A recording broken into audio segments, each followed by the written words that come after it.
అద్భుతమైన యాక్టర్, యాక్టింగ్ని షేక్ ఆడించే యాక్టర్ శకలక శంకర్ గారిని మాట్లాడవలసిందిగా. లేదండి, మీ నుంచి మొదలు పెడదాం అనుకుంటున్నాం. కాదురా, అద్భుతమైన యాక్టర్ అంటే నేను కాదు, ఇట్లా అంటావేంది? నీ గురించే డౌట్ వచ్చినట్టుంది ఆయనకి. నిన్ను మాట్లాడమంటున్నారు. నువ్వే మాట్లాడా. కాదమ్మా, ఇప్పుడు నాకు సీనియర్లు మా అన్నయ్యలు ఉంటాడు, నాకు ఇచ్చేవాడు ఫస్ట్ మైక్. సీనియర్లు కాబట్టి వాళ్ళు ఏం మాట్లాడతారో విని తెలుసుకొని నేర్చుకొని కదా నేను మాట్లాడాలి. ముందే నాకు ఇచ్చేద్దా.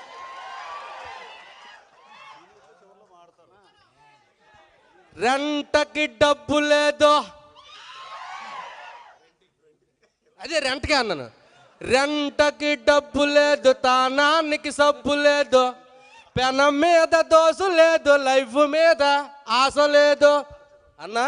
రాన్న ఒకసారి నువ్వు రా. ఇది పాడిన తర్వాత ఆయనకి ఆయన ట్యూనింగ్ రాసిపోయింది. రాన్న ఈయన చూడడానికి బూడిద గుమ్మడికాయలాగా రౌండ్ కొంటాడు కానీ ఈయన ఇచ్చిన మాసు సాంగ్ ఉంది, అందరు విన్నారు కదా. అది ఇప్పుడు మన బతుకులన్నీ అలాంటిదే కదా, పాట సంబంధించిందే కదా.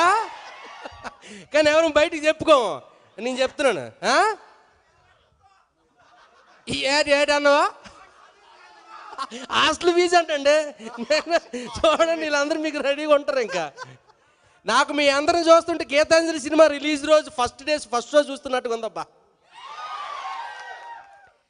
10-12 సంవత్సరాలు అయింది గీతాంజలి 1. ఇది మళ్ళీ గీతాంజలి ఏమంటే 10 ఏళ్ళు అయింది. అంటే ఇంక 2 ఏళ్ళు నేను పెంచాను. అంటే ఎన్నేళ్ళైనా సరే గీతాంజలి అలాగే ఉండిపోద్ది కదా కదా. ఊ అనరాయిటా, ఊ అన్నాడు తమ్ముళ్ళ. ఏదేదే సంవత్సరాలు మాట్లాడితే గీతాంజలి శకలక శంకర్ అవుద్ది. అట్నే ఉంటుంది అంటూ అట్లే ఉంటుంది ఆ సినిమా తీసి.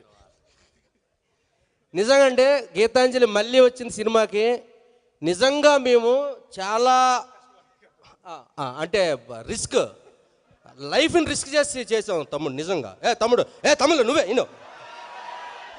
నిజరా ఏడాడు తిరిగాను తెలిసిన శ్మశానాల్లో కాపురు చేసావు ఈ సినిమాకి మేము. తమ్ముడు అంటావా?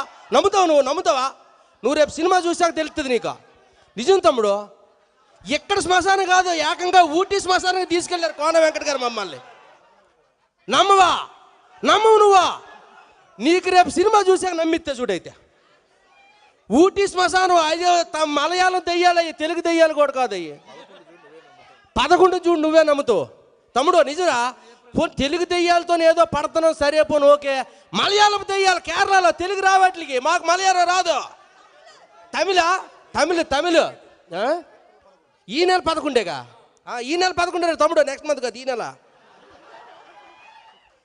మీరందరూ ఈ సినిమాని ఘన విజయం చేయాలి. ఎందుకంటే ముఖ్యంగా ఈ సినిమా మా అంజలి పాప కోసం 100%. Please class. తన 50వ సినిమా లైఫ్లో గుర్తుండే గిఫ్ట్ ఈ సినిమాతో మీరు అందరు ఇవ్వాలి అంజలి పాపకి. ఓకేనా? మాకు మీ అందరికి ఒక విషయం, టైం అయిపోయిందా? అరే తమ్ముడు చెప్పేస్తాను రా. అంతే, అదిరిపోద్ది, ఫిక్స్ అయిపోండి. Thank you so much Shakalaka Shankar.